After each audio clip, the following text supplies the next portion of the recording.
Hello, welcome to Leadership with Darrell W. Gunter. I'm your host, and I'm so pleased to have, a former neighbor of mine, because I moved away from South Orange, but we're pleased to have Miss Karen Leies, who's the president and CEO of the Seeing Eye.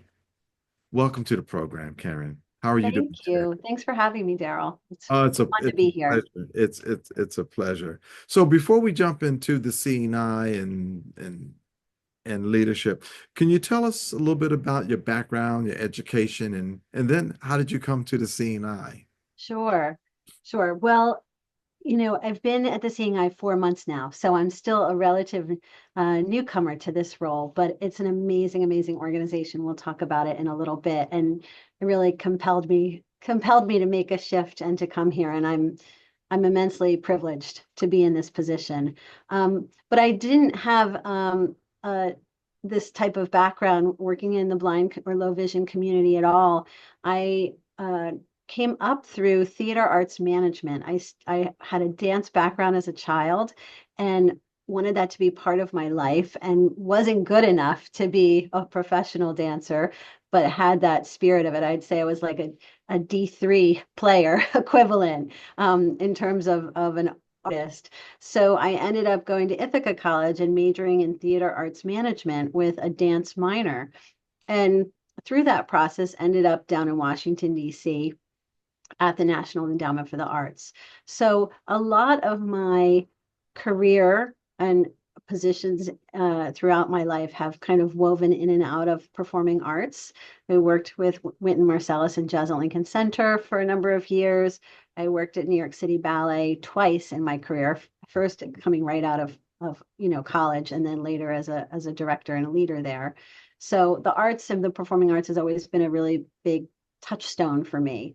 But um, about a decade or so ago, our kids, Columbia High School, South Orange, New Jersey, my kids were in those teenage years where I realized it was going to be just a few years before they went off to college. And I was going in and out of the city every day and doing a lot of nights and weekends. And the opportunity was afforded to me to be the chief of external affairs at the Community Food Bank of New Jersey. And that was much closer to home. And I had no idea that in a state that had such wealth and such, it's called the Garden State, right? That we have such access to produce and resources that there were nearly 1 million people who were food insecure and 300,000 children. So that really moved me.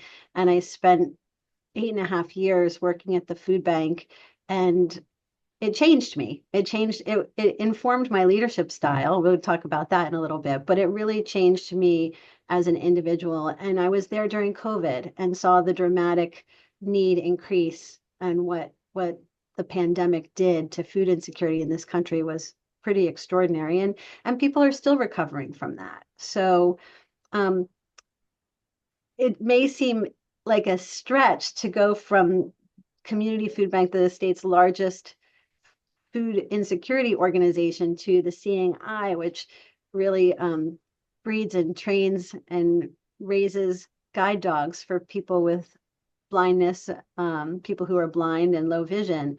But to me, it's very similar. It's providing independence and dignity to people, whether that's through food or through workforce development or through a tool and a resource such as a highly specialized trained service animal. So it was Absolutely. very compelling. Absolutely. I don't know if you were aware, but I had mentioned Frank Scafidi in our pre-talk interview.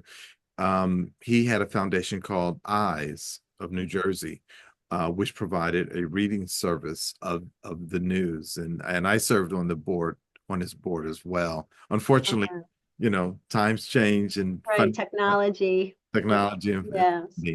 and it shuttered its doors, but it is so rewarding when you find out truly what the need is in the community and you start to fulfill that need. Yeah, Mhm.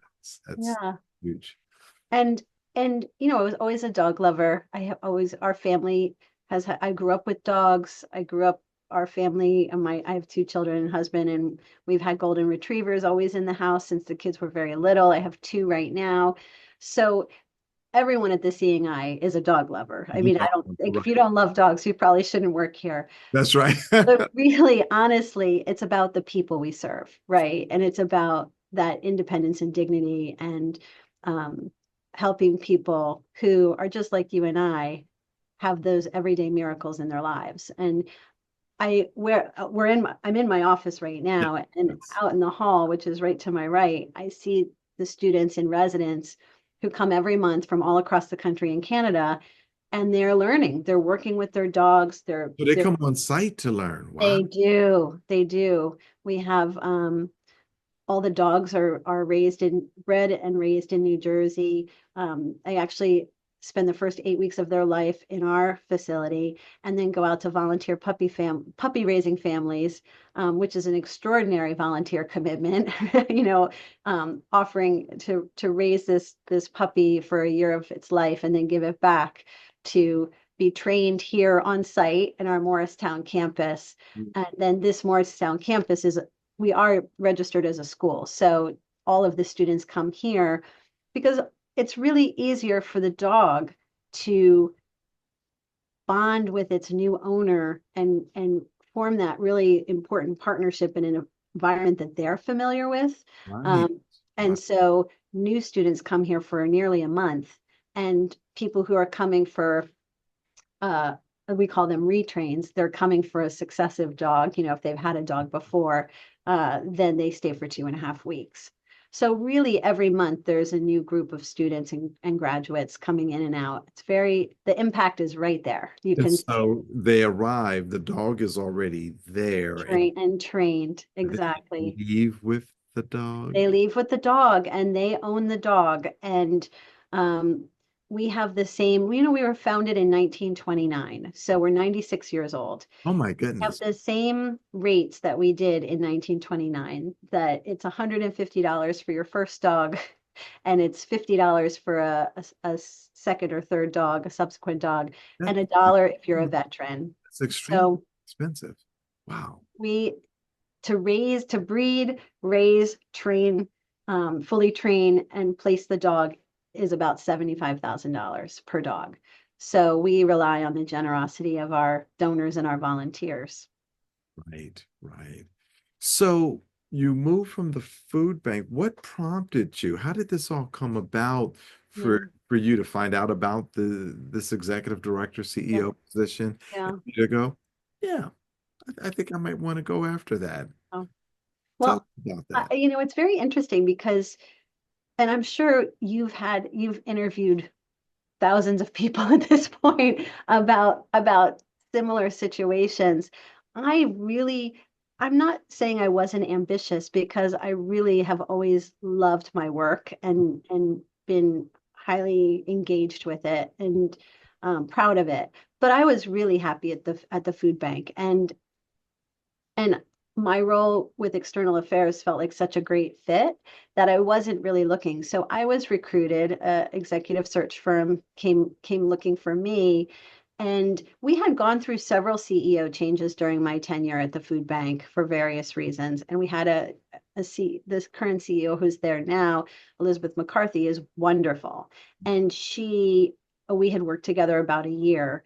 And as part of onboarding her and doing the strategic planning process as a lead, it became clear to me that I was ready for more, Right. and really serving as her strong lieutenant. So Mhm. when this opportunity came, and it was the Seeing Eye, which is such an extraordinary organization, and it was dogs and people, I was like, well, I have to, if not now, when? I have to like throw my hat in the ring and see what happens. Right. So it was meant to be. I'm, you know, the lucky duck. So coming into an organization 96 years young, what do you see as your initial priorities for the Mm. K9? Yeah, yeah.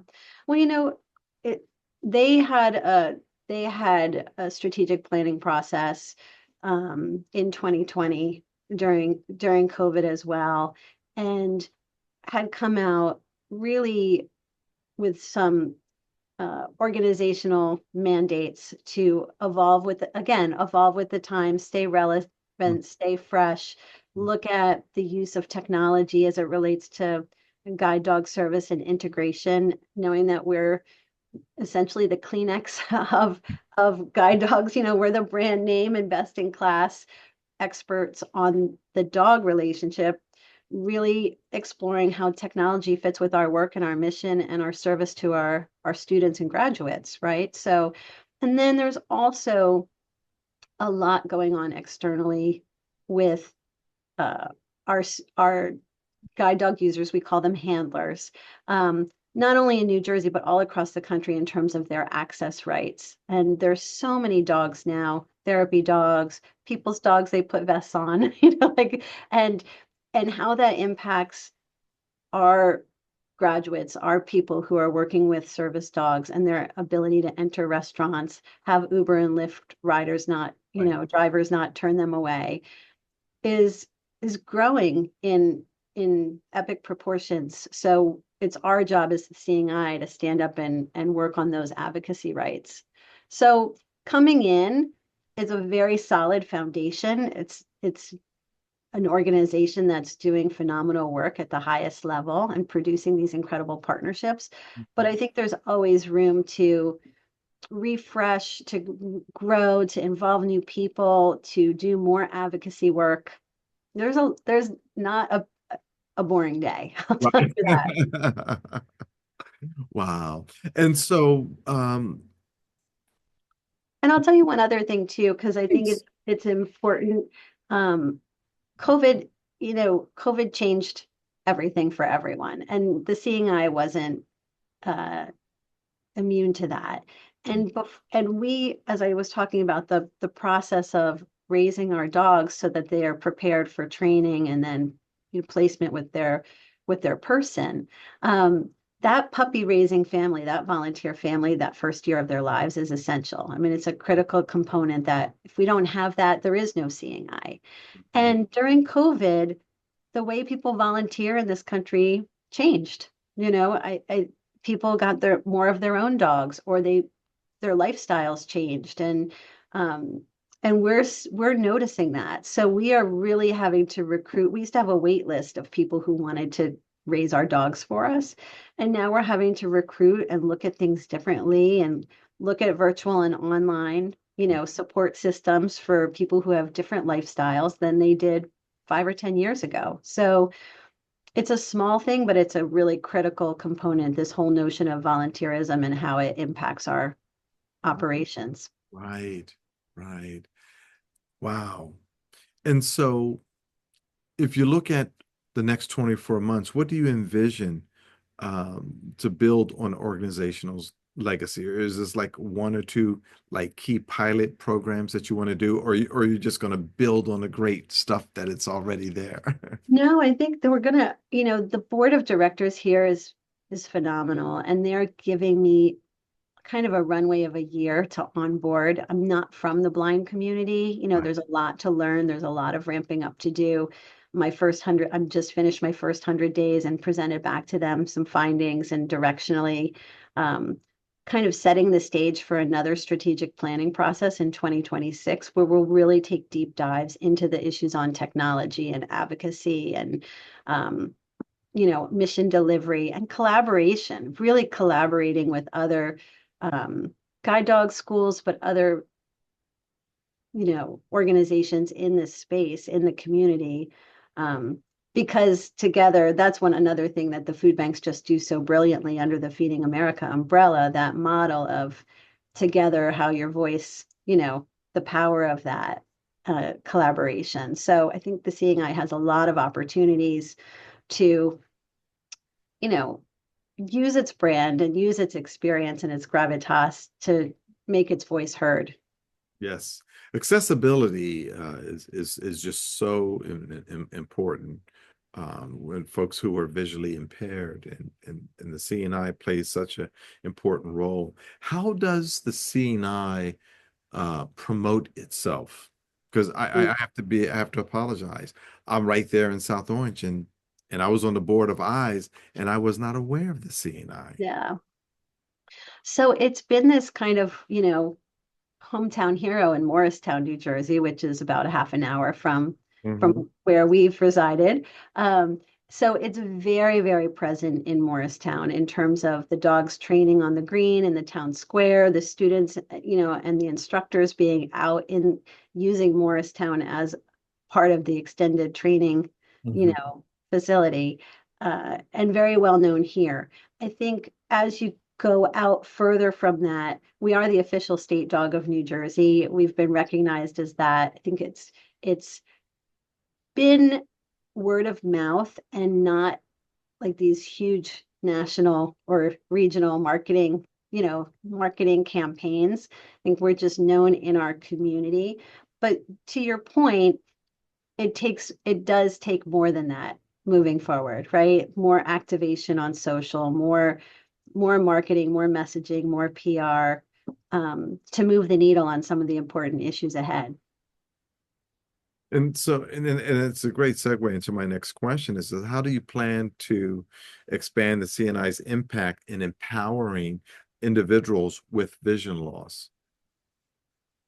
Well, when when students come here for their match and their dog, we've heard time and time again that their life is forever changed. The freedom that provided by this, whether it's a 30 something year old mother telling me she can now walk her children to school, independently. It's that kind of life changing, um, asset and partnership that this dog provides. And we really do, um, try and tell our graduates stories and amplify them. And social media is a beautiful, way to do that, to show our impact. The next step is really more of the grassroots, again, back to the collaboration and putting ourselves more proactively into, a pipeline of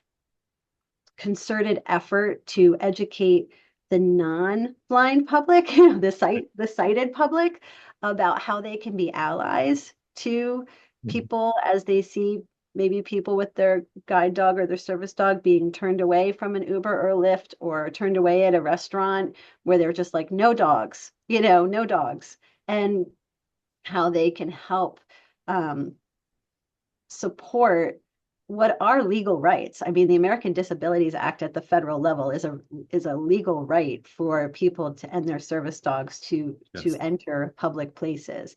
Mhm. And even in states like New Jersey or all across the country, there are civil or other criminal laws that help protect those rights. It's just that the law enforcement may not be aware of those rights, right? And I don't think that people are being deliberately malicious in any of their declinations. I think there's a lack of education and awareness. So again, the Seeing Eye in partnership with its peer organizations hopefully can mount some more public service announcements and campaigns, and really around educating both rideshare drivers, law enforcement officers, and the general public as to what people's rights are.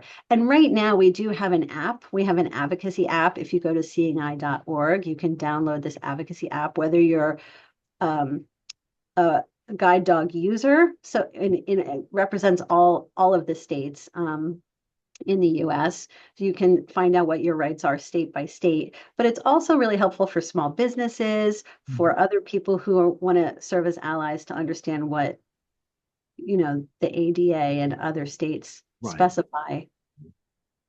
Wow. I know it's a lot, right? But it's I think something that we, again, being still relatively new here, I had no idea. Just like when I was at the food bank, I had no idea to the extent of the state of food insecurity in New Jersey or across the country. I Mhm. had no idea that people would come here, professional people, working people, family, people just like you and I come here for this really incredible, um, tool and support to their lives, and companionship and love and everything that this dog provides, only to be turned away, or have these obstacles in their path in terms of using it. Like, no one would ever dream to do that about a wheelchair or a hearing aid, right? Right. So Right. So $70,000 is a lot of money. How it do is. how does the CNI obtain its funding? Let's talk about that and please make an appeal. Well, thank you for the opportunity. No, it's all private contributions. We don't have government contributions involved in our work. It's all private funding and private sourced funding. People who love dogs and know the companion and know how smart and caring and really people say here all the time at the Seeing Eye that what we're asking and what we're training dogs to do is probably the most difficult thing, unbeknownst to the dog. It's the most difficult thing you can ask a dog to do is keep this person safe, like help them cross the road through traffic, just um, and the highly specialized types of breeds and the breeding for temperament and trainability to do this specialized work, and then the extensive training that the dogs have before their human partner even comes to the Seeing Eye is really intense. So all of that requires a high level of high touch instruction and training, and it does cost money. So donations from $1 to $1 million and anything in between all go towards that effort. And And so, there's over 500 puppies a year, and there's hundreds of matches a year. wow, So it's every year, the cycle continues of this volume. So like wow, other nonprofits, there's a Groundhog's Day to our fundraising efforts. that's right. And do you have an annual gala for your? We do. It's every May. It's May 7th. It's in New Jersey in the Caldwells. And it's a lovely event because we have a lot of graduates that come back with their dogs. A lot of our puppy raising families bring puppies. So it has to be outdoor, indoor. It's under a tent at a country club because we have a big dog presence. So if you're a dog lover, it's a fun evening for sure. But we take that opportunity to highlight one of our graduates and have them tell their story about their life, what they do, and how having a seeing eye dog has changed their life. I mean, it really, again, they're our best spokespeople. Absolutely. And let's talk about your management style. How would you describe your management style? Oh. Um, Transparent, inclusive. I try and be authentically myself. I think when I was thinking about our conversation today, I think that's probably one of the most important pieces of advice I was given at a younger age in my career is to maintain authenticity. And um, I'm more practical, if you will. I've had the incredible opportunity to work with visionaries like Wynton Marsalis or like Michael J. Fox when I worked at the Michael J. Fox for Parkinson's research. I didn't mention that one, but that was a pretty significant milestone in my career. I learned a lot there. So I've worked with these visionaries, and with both of them, you could see that they really benefited from having that partner that was the practical, tactical, strategic, you know, consistent, steady drumbeat of management to complement their vision. And I'm more of that type of person. Um, I don't think I don't think I have a lack of vision. I think it's more of a strategic and practical point of view. Um, but it's definitely grounded in the hard work and consistency of approach. How would you address a team member who is not performing at what you feel is their level best? What is some of the advice that you can give to new CEOs as to how to deal with a challenging team member?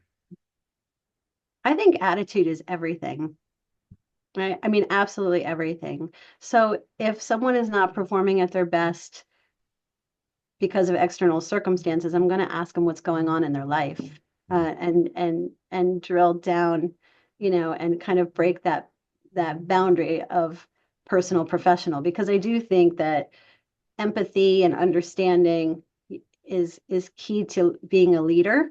And if someone is having a tough time, they should be supported. If someone is being obstructionist or difficult, or this is the way we've always done it, or the attitude isn't in the right place, then I kind of default to the like you're on the bus or you aren't on the bus strategy, and like get on the bus or we're going to have a problem. So I generally try and start with identifying what's going on and where the you know underperforming, if you will, is coming from. I get the impression that you're extremely supportive of the individual and allowing them to understand what is their role and responsibility and giving them the opportunity to either, like you said, be on the bus or not be on the bus. So when I was at the Fox Foundation, they had a really terrific performance evaluation process there, Mhm. and it was actually modeled off of Andy Grove, from the founder of Intel, Okay. and he basically said there's two components to a performance evaluation, and one is your personal objectives, and the other is the organization as a whole. And there's nothing else you really need, but everybody needs to understand their role themselves and what they're required to do and how that fits into the whole. Mhm. And and I've always kind of remembered that, because I think it's really true. When you're clear on both sides of that equation, you really generally have everyone rowing in the same direction. And that requires a lot of transparency, right? It requires communication and transparency so people are well aware what the organizational goals are and how things are shifting, and where, especially as you head into new directions. For people who have worked, even at the Seeing Eye, there's people who have worked here for decades, and their experience and expertise is irreplaceable. It's to be valued. That being said, you have to be open to evolve, right? And change. So that's part of the leadership, not a challenge, but opportunity, I suppose. Exactly. Believe it or not, we're down to our last couple of minutes. Oh, Uh, wow. what other words of wisdom would you like to pass along, or what other information would you like to share with our audience about the Seeing Eye to give you the last word? Yeah. Well, I think if there are people in your audience who are younger in their career, having a mentor is everything as well. When I think about leadership and what I value, it's because I've been really privileged to have a few people along the way who showed me what great looks like and modeled excellence in leadership. And I hope that I can do that for other people, but I continue to learn from them and from others, and read a lot. There's a lot on LinkedIn, there's a lot online, there's a lot of publications about leadership, and but then choose what you want and what's authentic to you. Um, I also think integrity is a word that's underused these days, and having integrity with yourself and understanding when you've done something great and when you've faltered, and being able to own that and admit that is part of being a really great leader as well. So the Seeing Eye is filled with incredible people. It is at every level. The students, the people who work here, their dedication, the board of directors, our donors, our volunteers, our staff. They're all just really, really exceptional people. So that makes my job incredibly gratifying, but also really fun. So I look forward to having a circle back with you in a year or two when I've had a little more time in my You're, seat. you're you're more than welcome back. Yes. Yeah, I think coming into looking forward for the Seeing Eye, because in 2029 we'll have our centennial as Oh, an organization. So going into strategic planning, thinking about technology and social media and coalition building and all these great things, it won't change the day to day of the need for volunteers, the gratitude we have for our supporters, and seeing the impact of the students' lives like firsthand every day. well, ladies and gentlemen, I want to thank our guest, Ms. Karen Leies, the President and CEO of the CNI, as our in studio guest on Leadership with Darrell W. Gunter. Karen, thank you. Thank you so much for having me. You're very welcome. And that wraps it up. Have a great day. But remember, leadership begins with you.